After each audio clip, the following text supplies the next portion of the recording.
Today, we're going over every single killer in Dead by Daylight and giving them one clean change.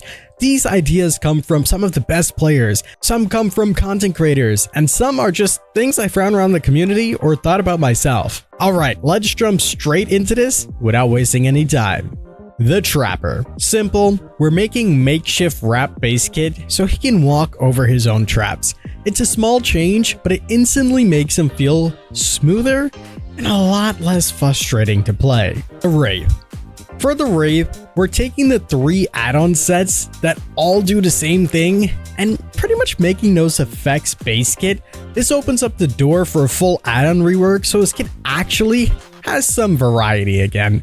I got something pretty cool to say too. Today's video is sponsored by Temu. Look at the giant package that I have. I'm going to explain everything about them while we get this package open. Temu is giving new users in the US a chance to grab $100 in cash just for downloading the app and placing a qualifying order. And if you're watching from outside the US, don't worry, you still can get the $100 coupon bundle instead. It's pretty simple how it works. Go download the Temu app, open it up, and search for my exclusive code, which you'll see down here, or scan the QR code. You'll see the Win Cash promotion right there, and it's literally that easy. Honestly, this promo is quite wild. You're literally getting $100 in cash, no coupons, and it's for new users only. I grabbed a few things myself, as you can see I'm opening them here on the other side, and it pretty much felt like getting them for free. But yeah, if you haven't tried Temu yet, now's the perfect chance. Hit the link in the description, scan the QR code on the screen, download the app, and don't forget to use my code to grab yourself that $100 in cash. Go get those deals before the anniversary promo ends. And a big thank you again to Temu. The Hillbilly. For Billy, I really want to bring back Sky Billy so we can just launch ourselves back into orbit. Look, it's not the healthiest thing in the world, but the community loved it, and it brought so much personality to his kit. The Nurse. For the Nurse, simply, she becomes blind the moment she starts charging her blink, so she can't see survivors or her perks. It's a tiny tweak, but it gives survivors at least one piece of real good counterplay. The Shape. For the Shape, this one's a little interesting, but what I came up with is that basic attacks in Stalker mode will now build up your stock meter itself. It leans more into the power fantasy and makes playing around stock feel a little bit more interactive.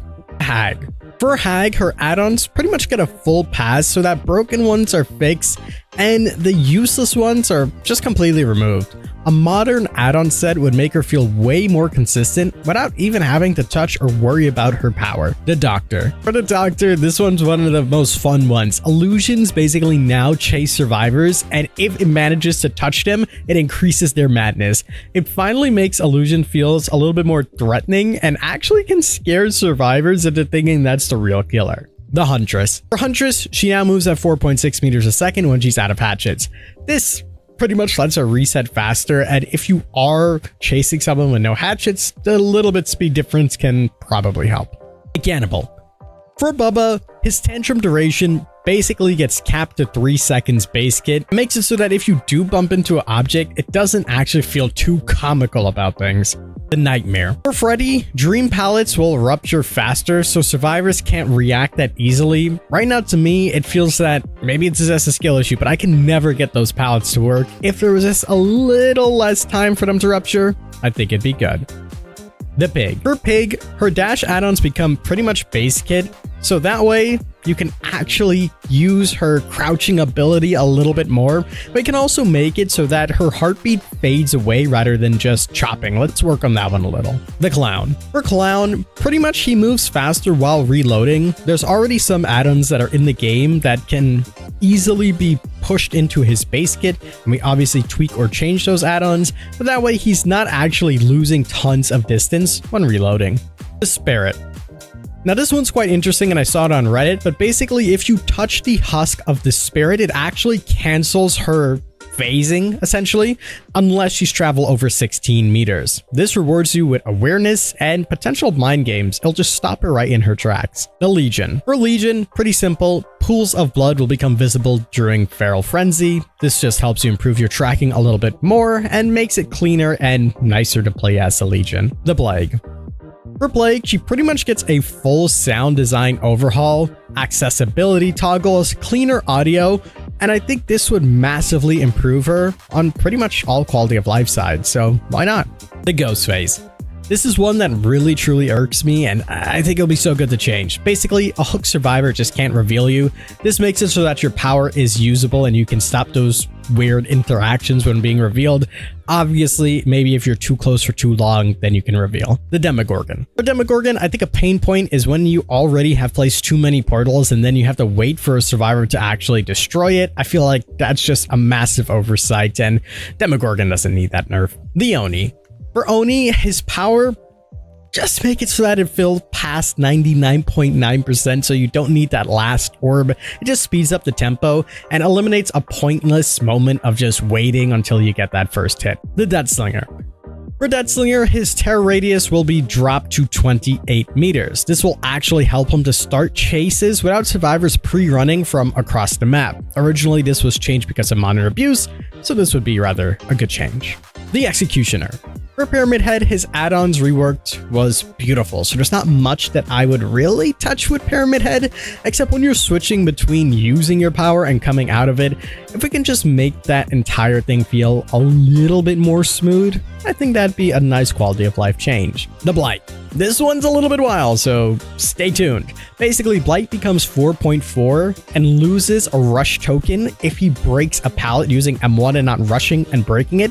However, the trade-off is we get Hug Attack back. That'd be rather interesting. The Twins. For Twins, there's tons of changes, like slugging, you can pick up quicker, or switching to Victor's faster, or you get haste when switching back, or Victor can actually put someone on the hook. Tons of changes there. Maybe the one where Victor can actually put someone on the hook. The Trickster.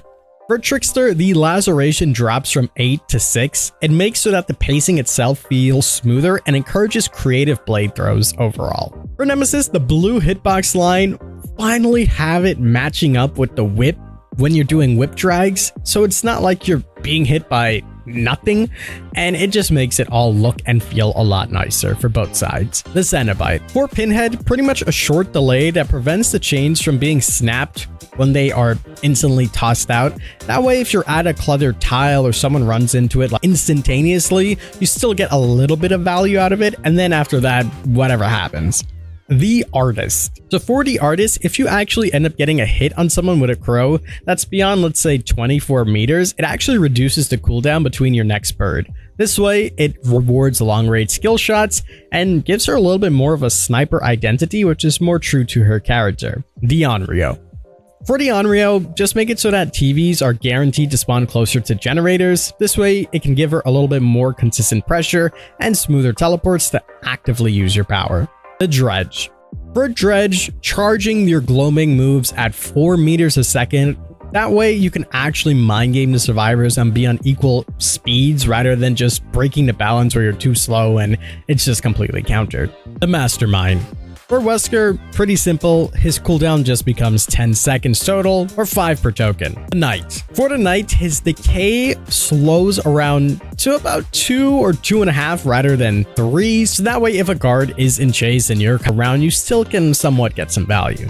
The Skull Merchant. Skull Merchant, pretty much the fast vault immunity gets completely removed. That plain and simple. There's tons of other changes to make to her, but that's what we're going with.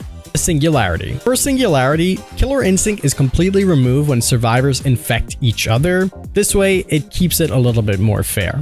The Xenomorph. So for the Xenomorph, the tail attacks get pretty much collision hit on a bunch of invisible walls, so just a collision pass realistically makes the power feel more accurate and actually nicer, similar to what they did to Billy or Leatherface. The Good Guy. For Chucky, fake footfalls disappear when the survivors are in chase, and each scamper reduces the cooldown by 1.5 seconds. This will reward creative scamper plays and improves on the mobility. The Unknown. Okay, this one's a little bit wild, but the Unknown gets the ability to crouch to open up a new UVX angle. This will add a higher skill ceiling and let players hit some ridiculous shots. Now, crouching won't really have any effects like Ghostface, but it'd be really cool. The Lich. For the Lich, skeletons get lowered, that way you just can't crouch under them, and to counter this, you have to get a magical item. We'll buff them up, that way there's more tension, and you can't just duck under some skeletons to avoid them. Dark Lord. Pretty much, Medusa's hair becomes a screaming teleport add-on that reveals survivors for 12 seconds if you teleport and you're in like a 16-meter range of them. This will give you something that's a little bit more accurate and give you some more info. The Houndmaster. For Houndmaster, the cooldown goes from 3 seconds to 5 seconds. A little bit of a nerf there, but Snug teleports back to you instantly after you break chase. It slows her spam, but it keeps the map flow going. The Ghoul. Honestly, it's a little bit tricky to come up with something for the Ghoul, but if we can make the animation hits look a lot more natural, that'd be nice. I know that is incredibly difficult to do, but some way, somehow, in a perfect world, if we were able to, that'd be amazing. The Animatronic. For Springtrap, basically he becomes 115 movement speed when he has the axe on him. I know why they've done it, but I feel like it's just such a overlooked point and newer players are just confused by it, and he's already pretty weak, so why not? Crossu. For Crossu, after infection, she pretty much can't basically instantly attack, and maybe just for like 0.3 or half a second, that's where the cooldown comes from. This way it can add a little bit more counterplay and she's just not on you immediately. I think that's a fine change. But there you have it, one change to every single killer in Dead by Daylight. Let me know if you agree with these changes, if you disagree, or what changes you would personally make to some of the killers in the game. A big thank you once again to Temu for sponsoring this video. Again, check them out, link is in the description. You literally get free money, there's no point in not doing it. And as always, I'm the King. I tip my crown to you guys, and we'll see you in the fog.